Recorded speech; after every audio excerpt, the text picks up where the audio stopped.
the password table itself is the worst case scenario for cracking times. And if the password table is representative of one part being the encryption choice chosen, the second part, of course, then needs to probably be the bigger focus on computing power, the hardware that powers ChatGPT, which in and of itself is a technological marvel.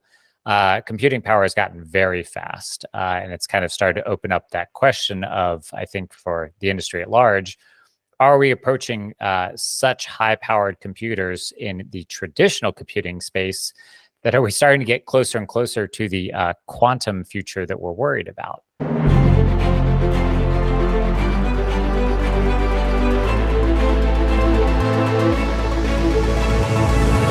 Hello, everyone, and welcome to another great episode of Hive Live. I'm Alex Netty, and thanks again for joining us today for a big episode where we're going to talk about our 2023 Hive Systems Password Table. Before we dive in, if you've been following us here on our YouTube channel, make sure you stay up to date with all our great approachable cybersecurity content across all of our social media channels. Be sure to give us a follow so you don't miss out on the latest cybersecurity news, our research, and free guides developed by our experts. So you've seen this all over the internet, in the news, at universities, and shared within organizations worldwide. It's our 2023 Hive Systems Password Table. It is a great conversation starter about cybersecurity best practices, and there's a lot of layers and nuance behind this eye-catching table. So what was our methodology for the time it takes a hacker to brute force your password? How will ChatGPT grade hardware impact password security? And what can you do to better protect yourself online? Well, to bring it all together, I have with me today Corey Neske from our team, who is the lead researcher behind the password table this year, along with our previous years. Corey, welcome. Hello, let's dive in. Let's do it. We were excited to update the table this year. Obviously, year over year, we always expect this to be an iterative effort. But of course, this year, we've seen the rise in some heavy computing power of a different variety with ChatGPT involved.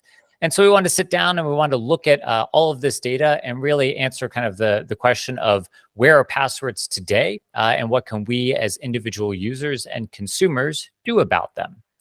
Ultimately, Corey, I think this leads to my first question for you. Why do we make this table year after year? What is it good for, and what can it do for both companies and consumers alike? At some points, websites started popping up that were like, how secure is my password? And that gave us everybody an options as to evaluate their password strength that was beyond the simple little pop-ups you get when you're entering a password into a website. And it says, red text, you should have more than this many characters. And it just kind of generally gives you advice. But we wanted to figure out the details behind that and like where do things like more characters, more symbols count? And is there like a point of diminishing returns?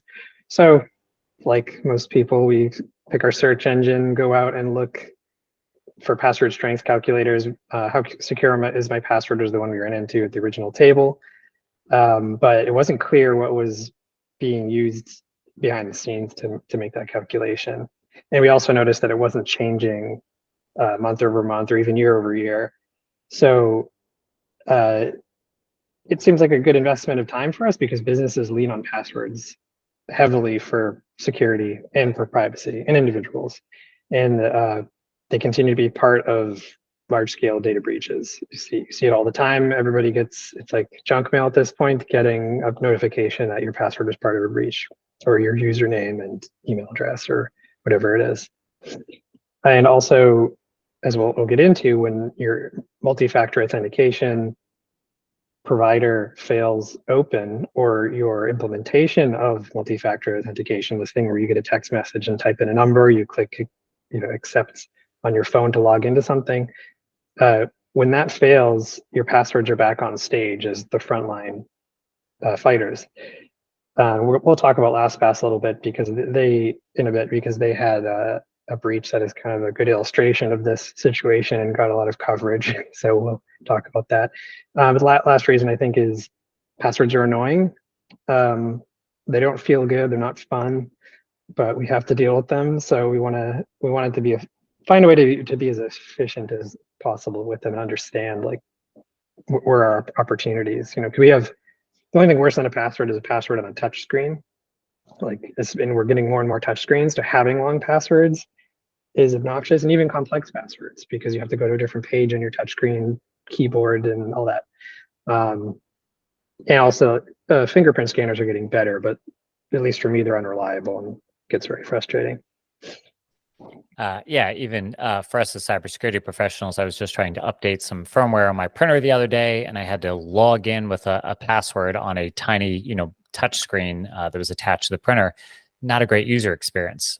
Passwords are a huge problem, and especially as we get into this, we're going to talk about for consumers and companies alike, making good decisions about passwords is that first line of defense. And unfortunately, the table, as we are going to get into it here shortly, does reflect the lowest common denominator of a lot of these situations. And for a lot of people, is respective of the time it takes someone to break in and steal their password.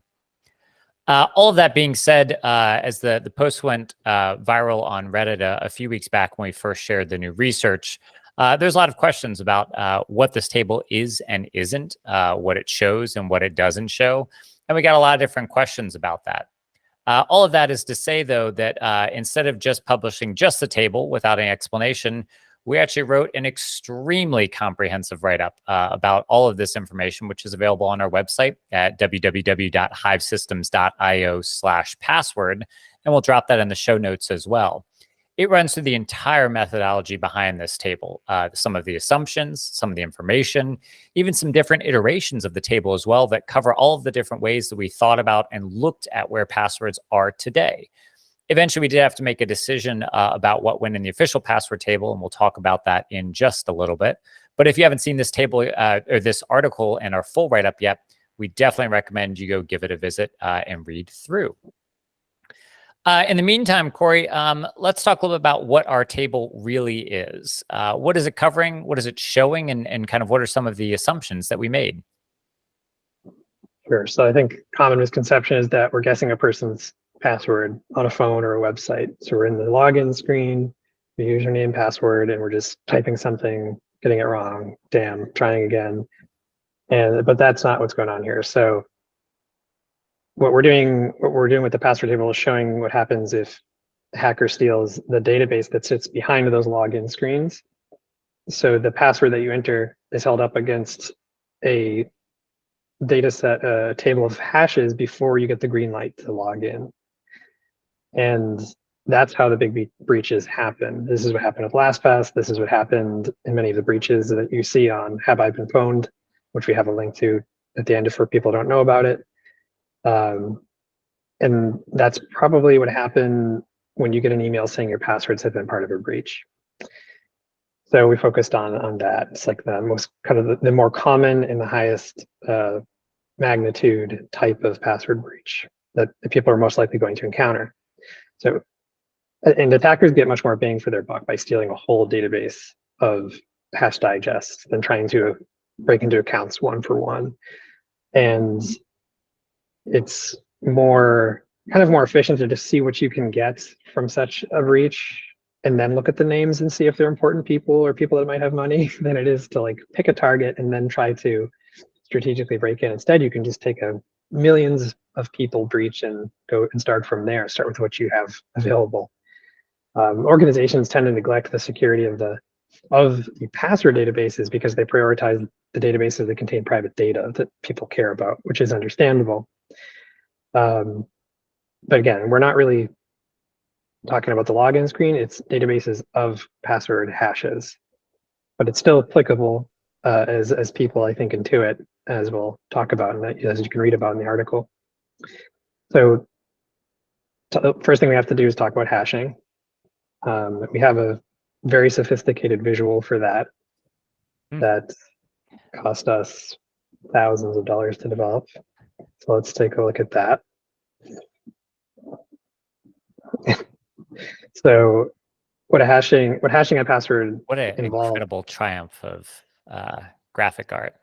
Yeah, it's really a shout out to our marketing and visual design team.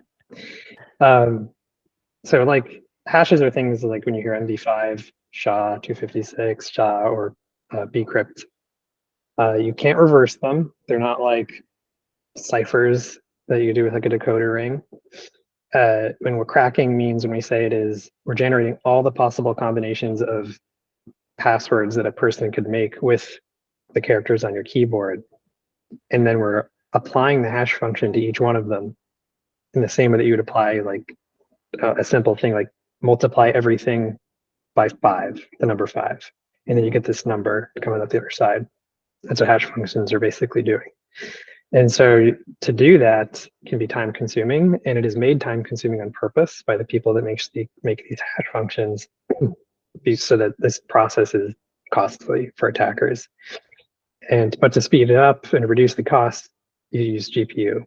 And so think NVIDIA, AMD, and those, you have those at the consumer level for playing video games on your computer, or they have it at the enterprise level where you can have a whole bunch strung together and the GPU strung together and crunch numbers. And this is really popular the last few years, at first for crypto mining and now with AI. What those things have in common is people like to use GPU because those kinds of calculations can use a GPU as well as cracking passwords. So a lot of infrastructure is being funded, unfortunately, in the area that is useful for cracking passwords. So we wanted to assume the perspective of hackers who got one of those password databases. Again, things you hear about in headlines that you get an email about. You can doom scroll through a bunch on that haven't been pwned site. And again, it's like stealing a safe that contains the keys as opposed to stealing keys from somebody's house. So it's like you're stealing the keys to the safety deposit boxes. And if we open the safe, we can raid the safety deposit boxes. So the table represents how long it takes hackers in that situation to reverse engineer your password based on the hash.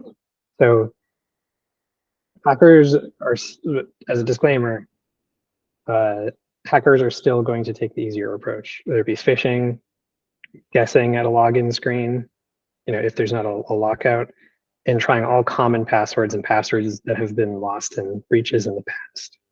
So if all else fails, that's when they do the thing that we're talking about with this password table. And so the table represents that absolute maximum amount of time that it would take to arrive at your password, given the attacker is very unlucky and has to wait to the very end. There's a chance that like in the first try, the random characters that he generates are your password and they're done and within seconds. But the table is showing how long it takes to go through all of the possible combinations. I think that's an important distinction here is that, yeah, this is ultimately showing the absolute worst case scenario if a hacker is starting from scratch. And we'll talk about some of the things that can accelerate those efforts in just a little bit. So if your time on the password table is only a couple of weeks, that is the absolute worst case scenario for a hacker. It's definitely a worst case scenario for you as well. But we'll talk about some of the ways that gets accelerated here shortly. Yeah, and we do have a table that shows those cases where your password has already been in a breach, or it's a dictionary word, or it's easy to guess. And that looks like this, the purple table that you saw on our page. And there we go, bring it up right there. There it is. This one. So this is what it looks like if your password's already been part of a breach. This is what it looks like if you don't use a randomly generated password. I was going to say, let's talk about it right now. Yeah, if your password's already been stolen, the table looks like this for you, where everything is instantly. Yeah, if you reused your password, it looks like this because people already have the hash. They already can get that information. They know your password. If you use a savvy algorithm where your password is always, I like long walks on the beach, but then you just put the name of the website that you're logging into afterwards, like Facebook or Bank of America, it also probably looks like this. So all of those things come together to accelerate a hacker's effort to be able to get your password and eventually go to the website to log in. But our password table does represent that worst case scenario if they have none of that information. If you've been very diligent in your password management and security to date, then you have just a little bit longer, potentially, depending on how long and how complex your password is.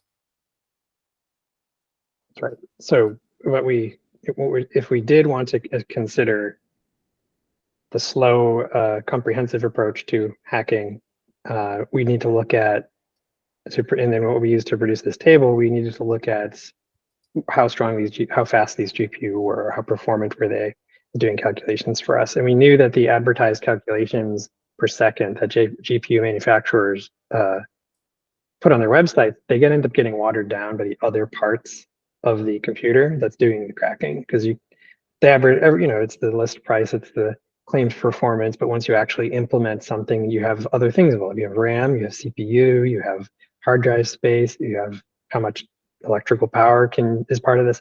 Once you factor all that in, the numbers get lower, and that's shown here. You get the calculations per second as advertised, and then you get the hashes per second that all that gets factored into, including the fact that hashing algorithms are made to be more difficult. So that's what's on the right. You can see there's a big difference there, but there's still a correlation. Yeah, and so. Well, and even just looking at, as we've known, there was a big GPU shortage with the rise of Bitcoin, of course. That was a problem for a while, but major manufacturers of graphics cards have really stepped up their capabilities over time as well. And obviously that's supposed to be used for things like gaming or, cryptocurrency mining. But in this case, those same advancements help hackers move faster in terms of brute forcing time, because GPUs are really good at that. Yeah, and we were able to run software on that hardware to get ground truth performance data. So generating hashes, actually doing the calculations instead, and doing the hashing exercise instead of the calculations, which is pretty cool because these numbers are so big that like being off a little bit ends up changing the table completely. And a popular software for cracking passwords or to run these benchmarks to get these numbers is called Hashcat. And we have a few screenshots of that. And a component of Hashcat is that it simply generates hash digests, like we were talking about. And whatever you feed into it, it's going to give you the hash of that password string for many, many different hashing algorithms. Here's just some of them shown on the screen here. Some companies use Hashcat for legitimate password recovery, like how you'd hire a locksmith to open your door when you're locked out. Attackers, of course, can use it, or similar tools. It's and like Alex said, there's probably a big increase of use due to things like crypto, because people want to make the most optimal rig possible. So the software just it does that hashing. It also logs the performance. So people post the stats of their use of Hashcat on Hashcat forums, and there are even competitions about who has the fastest rig, and there's a whole competition. There's competitions and events and everything, and it's a fun space when done not maliciously. But again, the same hardware is used, and performance reflects what you can see for if you're mining crypto, crunching data for large language models, including things like what's behind ChatGPT, Bard, Midjourney, all of those. And they're using the same hardware. So we wanted to know how much faster is my gaming PC or gaming console at calculating hashes compared to my friend's gaming PC or NVIDIA cloud GPU or other new GPU sources that are popping up. And cloud GPU isn't a pie in the sky or cloud in the sky. I guess there's a good joke there somewhere. You can use it in less than 10 minutes. It's also not even that expensive, as we show in our write-up. You can make an account, log in, run on the same hardware that these language models are in no time, and you even get free credits on all of these sites. So it is definitely low costly. And if you Google Hashcat benchmark, you can see the Hashcat forums website. If you search GitHub for Hashcat, you'll see outputs in there, and you can see what different people are getting for performance on their GPU.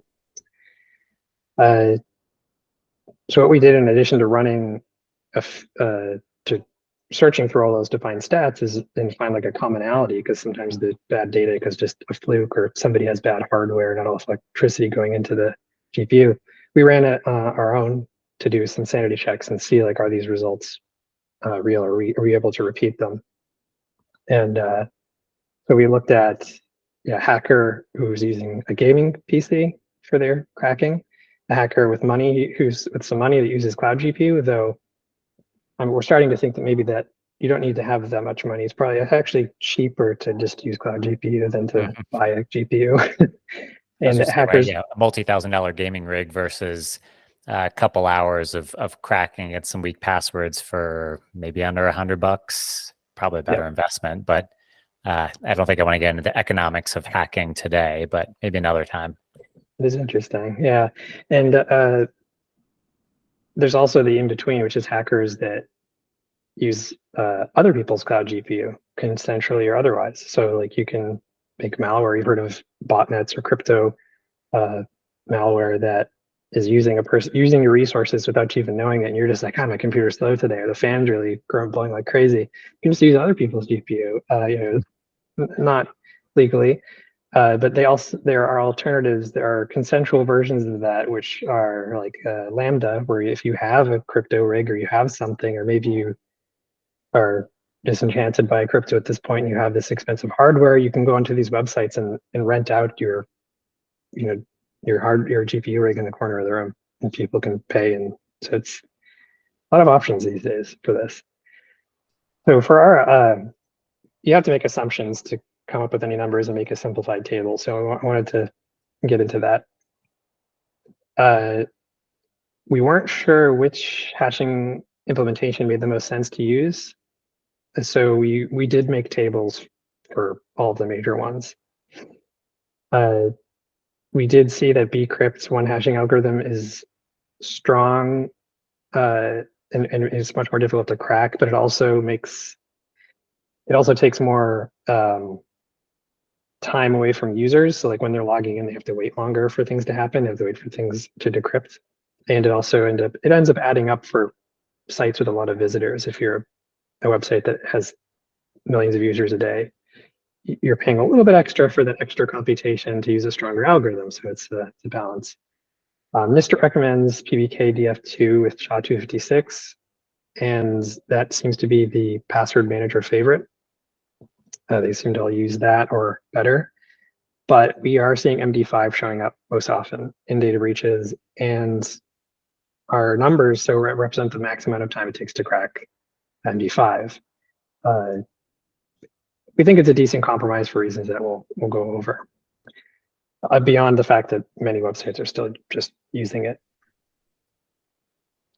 Yeah, and I think that's a important distinction. All this, Corey, as we kind of dive in. So, from our side, as we talk about kind of this lowest common denominator for all of the pieces that come together, this is one of the areas where we've made a decision for the algorithm and focused on MD5. So the true table, the one that we see published and shared out, is based on MD5. Now, is that an old encryption algorithm? Yes. Do a lot of major security providers, including password managers, and larger companies like Microsoft and Apple use more secure encryption methods? Also, yes. The problem, though, in all of this is that not everybody does. Newer web startups, so newer companies who aren't good at security, are just looking for an option to make their information encrypted. And as a result, MD5 is still an option that is available to many IT and developer professionals. As a result, many of them pick MD5, say it's encrypted, and call it a day. The problem, of course, from a hacker's perspective, is that if they can crack that table and get all of that information out and get your password, in this case, maybe the hash for MD5 that's associated with your email, most likely what they can do is take that same password that they now have, add it back into their database of potential hashes that they can use on stronger encryption algorithms, and validate even against other companies that do use stronger encryption algorithms to see if it matches. As a result, that means that the lowest common denominator, the weakest link, whatever other pun you want to use here, is the weakest chain here. And so as a result, the fact that a web startup or somewhere else that has stored your password, and if you've reused that password somewhere else or a similar one, that weakest link ends up being the weakest part of your security profile. As a result of that, we're still based in this table off of MD5. We hate to say that, and we hate to see that here in 2023 because that's not acceptable, but it is the reality of where we are today. And so as a digital age, internet-facing, consumer-oriented global world, whatever you want to call it, we are calling on all developers and IT people to start using and leveraging better encryption models. We're tired of still seeing data breaches associated with MD5 and websites that are using it because it hurts all of us. And so we hope that in the future, we'll be able to actually show newer, stronger encryption methods as our base password table. The good news is that slows down hacking times for brute force, which is great news. It means that we'll be able to push that purple back up the table and hopefully have it be a much stronger, better representation of where passwords are today. But as long as websites continue to use MD5, and as long as we continue to see MD5 used in data breaches moving forward, unfortunately, that's what our table is going to continue to be based on. And so that's an important distinction in all of this. Yeah, and that's just like the top table. If you go in our article, you can see the other tables for the other hashes. That's right. And here we were looking at some of those recent breaches and sizes. Have I Been Pwned does a great job of tracking a lot of these. Of course, we did a lot of research across news and media and other sources to figure out what has been breached, where it's been breached, and in many cases, what encryption algorithms were used to those hashes and the hashing functions so that we could gather that data as well as part of our research. Yeah, and once you collect that, and so this actually is just a screenshot from the front page recently. If you visit that, you'll see a lot more probably. And when you get emails from services, even like banks that are giving you the dark web monitoring service, we find that a lot of the times it looks like they're just subscribing to Have It Been Pwned and kind of rewrapping it and just saying, giving you the same message, which is funny, but a separate thing. But we want to talk about what we do once we get this information. So when we run Hashcat, we get those hashes per second. And when you choose a password, you're getting, there you go. When you choose a password, you're effectively deciding how many hashes hackers will need to calculate to reverse engineer your password. So we count the length of any given password. I'm not going to get crazy numeric in here, so keep your eyes unglazed. It's going to take a second, promise. So we count the length of a given password and the number of each type of character. How many uppercase, lowercase, those things that are always in password policies. What gives us the number of possible combinations of those characters is just simple multiplication or exponentiation of those. So imagine a table of this many characters, this number of characters. And this on screen is a calculator that we made it. You can do all this calculations in Excel, Google Sheets, hand calculator, whatever. This is just a simple tool we made to quickly get these results and explore the data that's behind here. All right, so that gives us the number of possible combinations of those characters.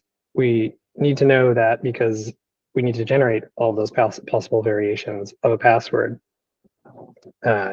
containing those characters and at those lengths. So we need to then pick a hash function. And so we picked MD5, and we need to apply that MD5 function to all those password variations. That gives us a list of the MD5 hashes next to all those possible passwords. So now you have this long table, plain text passwords on one side, variations, or complex password variations on one side, and the MD5 hashes on the other. At this point, the hacker can just take the passwords that they get from the data breaches and do a Control F, look for it, and then look at the plain text password next to it. Done. And they are constantly accumulating these lists of pre-hashed passwords, because why bother doing it over and over again? But taking a step back, how long does it take to make that list? Because it seems easy at that point. That's what this table is showing. So how long does it take to make that nice Control F searchable table? So right now, the step where if we go back to the step where we applied the hash function, that's the thing that depends on the hardware, the hash, the password characteristics. So you take your table of GPUs, and we have a spreadsheet table of just like GPU hardware specs and names, along with their Hashcat benchmarks that we pulled from various sources and generated on our own in some cases, and to sanity check them. The benchmark tells you how many hashes per second that GPU is capable.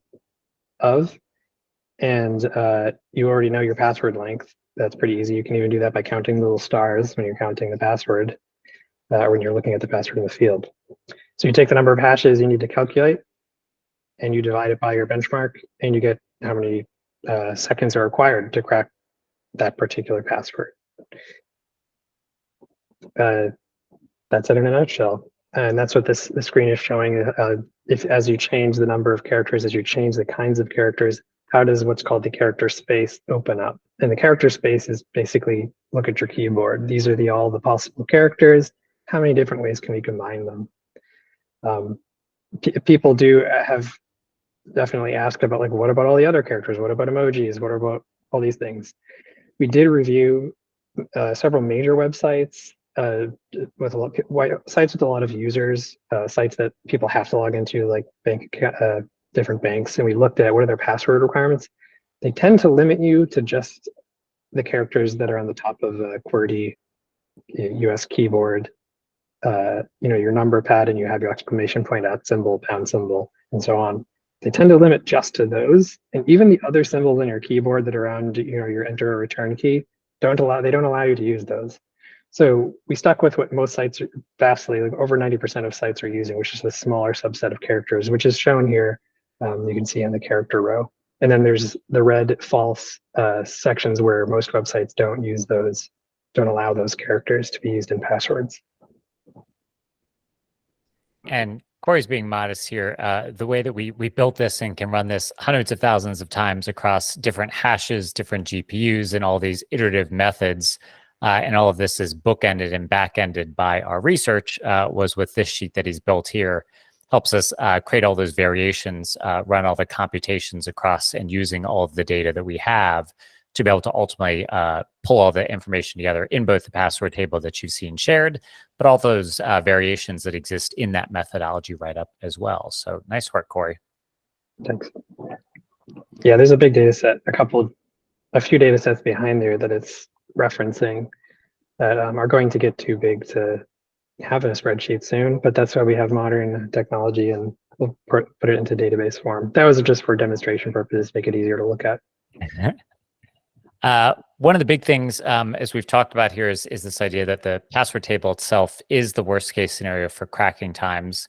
Obviously, we've talked about all the ways that that can be accelerated through shared and reused passwords, stolen passwords, and of course, weak encryption. And if the password table is representative of one part being the encryption choice chosen, which for us was MD5, the second part, of course, then needs to probably be the bigger focus on computing power.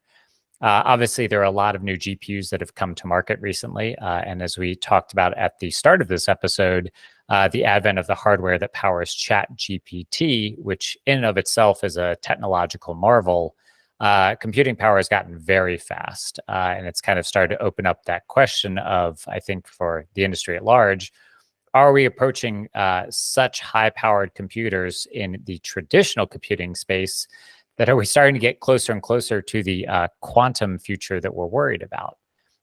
Corey, you kind of plot a bunch of this on a data table, which we'll pull up as well to kind of talk through. But Corey, tell me a little bit about computer speeds, some of this ChatGPT hardware, and maybe where the future of this is going, potentially even just next year. Yeah, a lot of the different offerings that we were talking about, whether you're renting somebody else's computer or a high performance cloud data center, you can get access. It doesn't cost much, and you can really accelerate the process of cracking. And here we're showing the progression of, what I did is I moved the A100. The Amazon A100 is what you get when you go to Amazon and you type in like data science, high performance computing, language model, GPU, and as well as Microsoft or any other provider. A100 has been like the performance and industry grade GPU. So that's what you're seeing on the top part of that graph. And I just separated them so that the kind of consumer graphics cards are on the bottom right, and then there's the A100s are at the top. The new one just dropped, which is called the H100. And we did run a benchmark for that as well. That subscribe, and you'll see our next post where we talk about what results we got. We're hoping more people will run Hashcat on H100, so please do, so that we can make sure that our results are reliable. We don't want to just assume that the way we did it is the fastest way. But so what this is showing is the performance that we saw in that first table of what the graphics card, the GPU is technically capable of by how many hashes per second can it generate. And you can see the hardware has gotten much better over the years. And then what we also drop in here is you can see like with 12 GPUs, with 10,000 GPUs in there. So not just one GPU, but stringing them together, which has a little bit of a cost of like just over 5% usually. Of it kind of like takes off the top, like how much you lose a little bit of performance and you try to string together many things. So that is included in here. So yeah, stringing together A100s and the consumer GPUs is showing up here. But at the top right, not surprisingly, you see A100 with 10,000 GPUs. That is what, when I asked GPT what hardware it had, it told me. But also when I looked up different articles where these large language models were discussing their hardware and what's behind it, that's what they said that they were using at the time of writing. Might have changed today, who knows? But that's what we're looking at. So we did not rent 10,000 A100 GPUs. We instead just looked at, we rented as many as we could, which I think was 12. You have to have a special partnership with these companies to get 10,000. But we just did a simple regression, as you can see, like how does it increase as you add GPU? And this is what we're predicting or believe is the most likely point that the A100 would be at based on how it is linearly increased when you keep adding another GPU to the mix and cracking passwords with it. So they're moving on to the H100s. I'm guessing being able to rent a ton of A100 is 100s is going to be the new consumer level thing. So that's going to become available and to anybody. And so that might be, I don't know if that'll be next year's table, but it might be pretty soon, depending on how quickly they make these things available to everybody. Yeah, and it's very well funded right now. Yeah, we did put an iteration of that in our write-up, and you can see it again on the website there on www.hivesystems.io/password, because that's our guess for about where that ChatGPT hardware is, but we don't think that's consumer available enough or most hackers available enough at that level.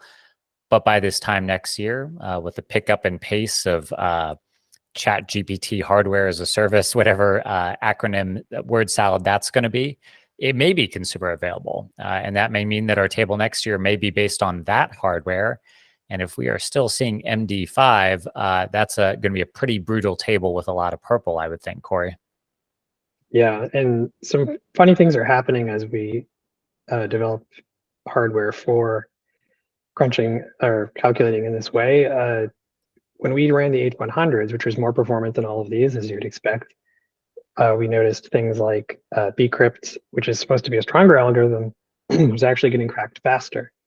So these other factors coming into play with hardware, like I was saying before, not there's the RAM, the CPU, the electricity, but also the efficiency at which certain components work end up making these hashing algorithms that we made, like bcrypt, seems really great, but it was built to slow down cracking based on the reality 10 years ago, or however long it was. It was a while ago.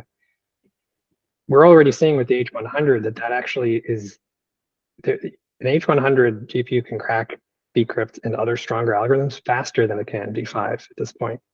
So it looks like that, and we want more people to show us what they're seeing. But it's interesting because when people make hashing algorithms harder, like to make them stronger, sometimes it just makes it so that more stuff has to be in the computer's memory, and that's how they slow it down. Mm-hmm. So as the industry makes better RAM, that becomes less of an issue. But then if that happens, they kind of go the other way, and they're like, well, let's just make it so that it requires more GPU cycles, so then the GPU has to be stronger. And so it's a battle. It's an arms race kind of thing that you can keep taking advantage of these different hardware innovations. I think that is an important distinction. And to kind of close the loop on all those pieces, yeah, we did pull together all the information that we had. And again, ultimately said, hey, for our official password table, it is indeed based on those MD5 password hashes.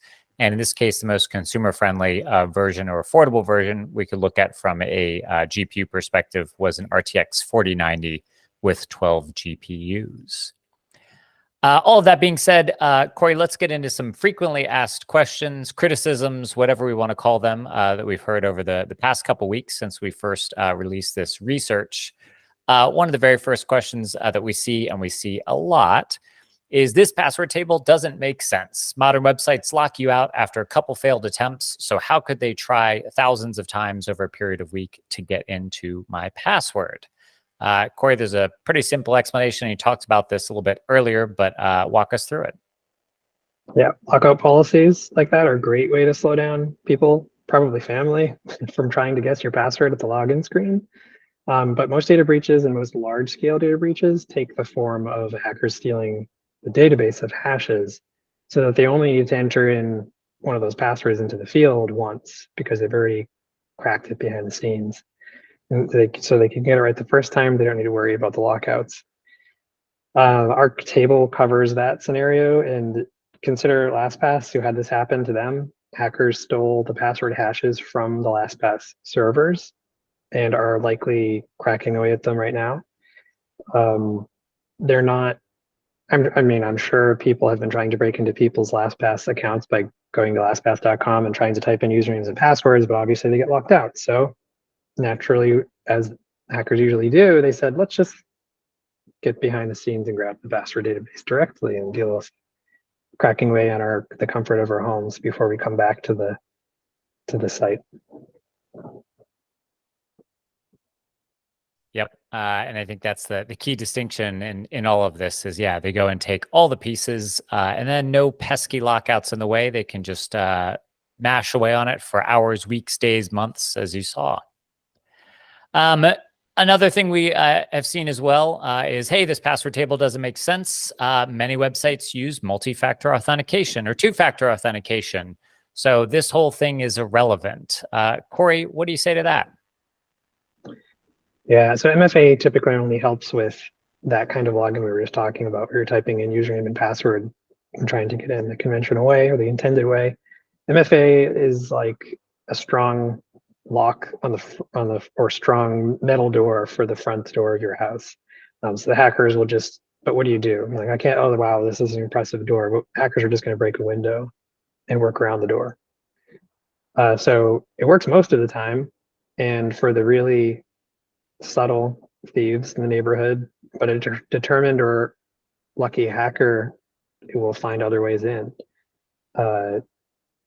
In the case of LastPass, they had an MFA, and the hackers did that. They found, and this is the password company, they found another way into the servers housing all the LastPass customer hashes and just made a copy, which they could then, just like stealing a safe. Like, why try to break into a safe in somebody's house when you can just steal it? Just pull it out with your truck and then take it home, and then you can crack away at it there. Once you have the copy of the database, you don't need the MFA. The MFA was at the front door. If you can just get around the front door, break a window, whatever you're in, the MFA doesn't help anymore. Yeah. And you have all the passwords, not just one. And I'm guessing many password management companies, after seeing the headlines with this recent, password manager breach, they're scurrying to apply that the lesson to themselves, and probably you can configure an MFA requirement at the database level in some cases. So I'm guessing a lot of people are scrambling to do that right now, so that if this does happen, the kind of intuition we have is that you need MFA to look at my password in a database, but it's not the case for most places. So this is a big change that's probably coming through, and that'll help with that.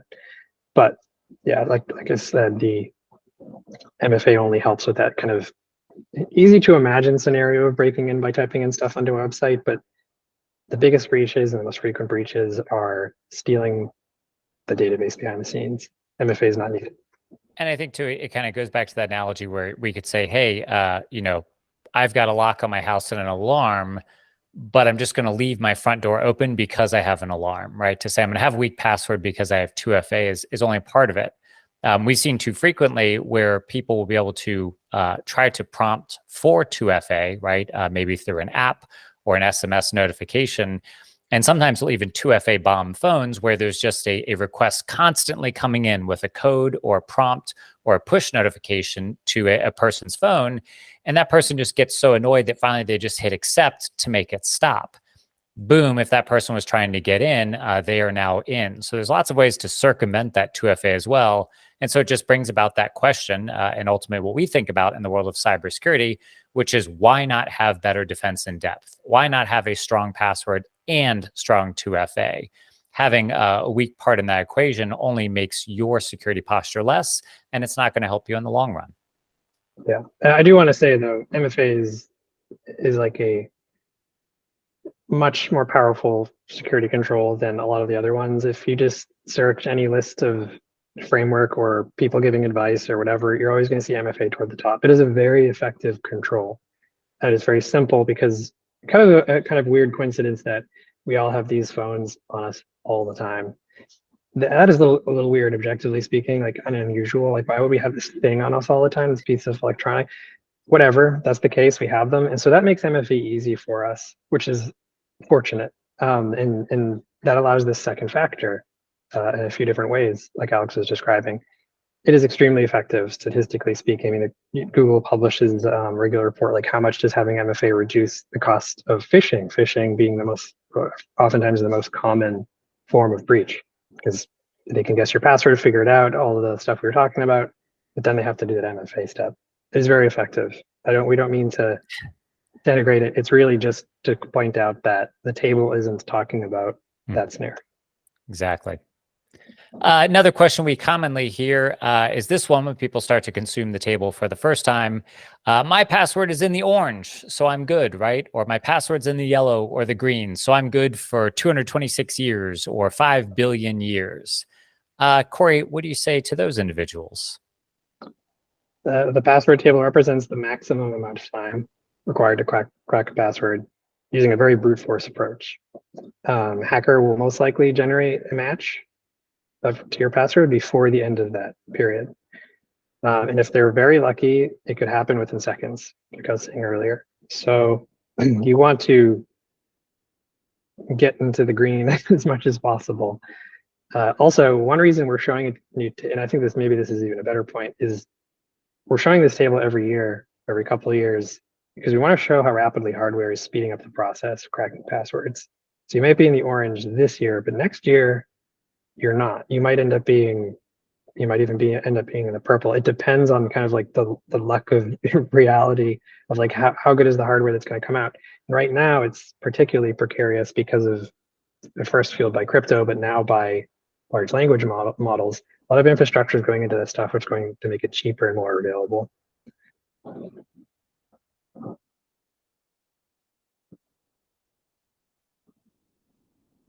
Yes. We've got a great graphic showing all of that. It is a looped gift of it over the years, showing all of our research from when we first published this table back in 2020 to our first update in 2022, and this one here in 2023.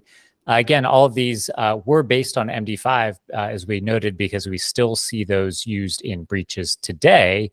And this is purely just showing the increase in hardware over that time. As you can see, the times have come down.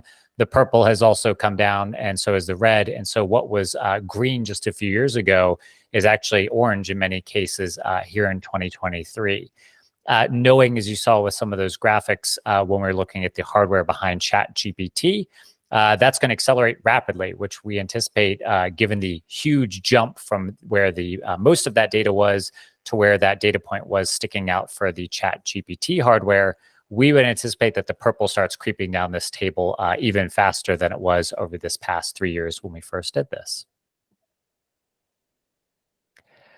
Corey, final question here. I'm running a website. I'm a system administrator. I'm a developer. I'm not using MD5. So I'm good, right? I'm protecting my users. What do you say about that?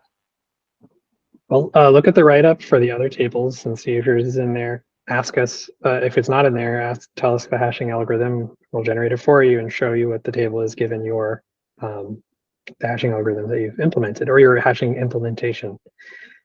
So you'll see that in there, but like we touched on, passwords, especially in the workplace, people are often reusing them because they have to type them in a lot. Like at home, we have to type in passwords fairly often, but at work, we have to type them in all the time.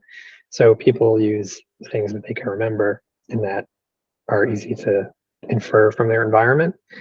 And so you can imagine a lot of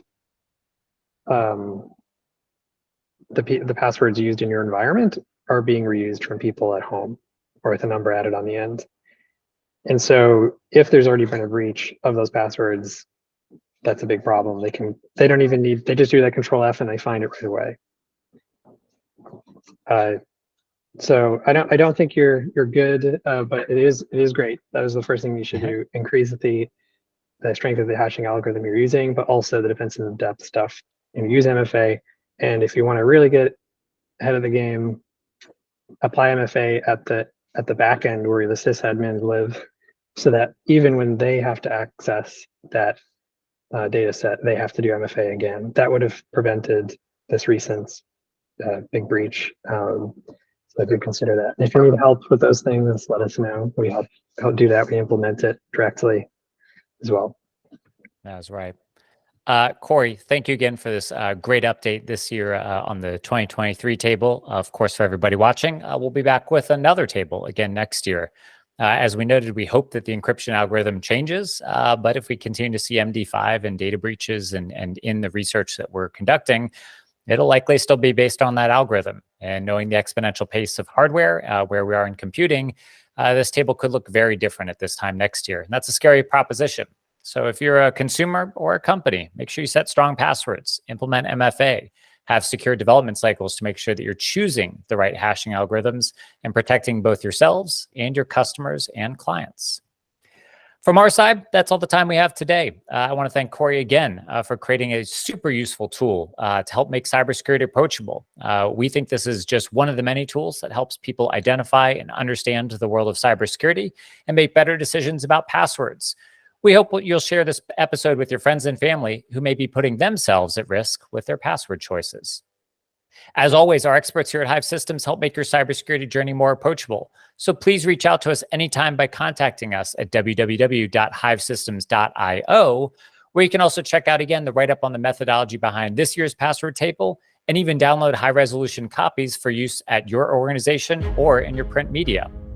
Before we go, make sure to subscribe to our channel so that you can be alerted about our next episode by going to www.hivesystems.io/HiveLive. Next month, we've got a great episode from my presentation at the RVA Sec Security Conference in 2022. It was called Talk the Talk, Communicating Business Risk During Cyber Incidents.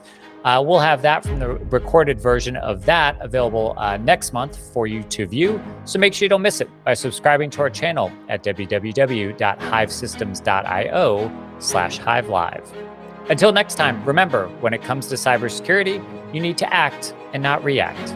Thank you very much.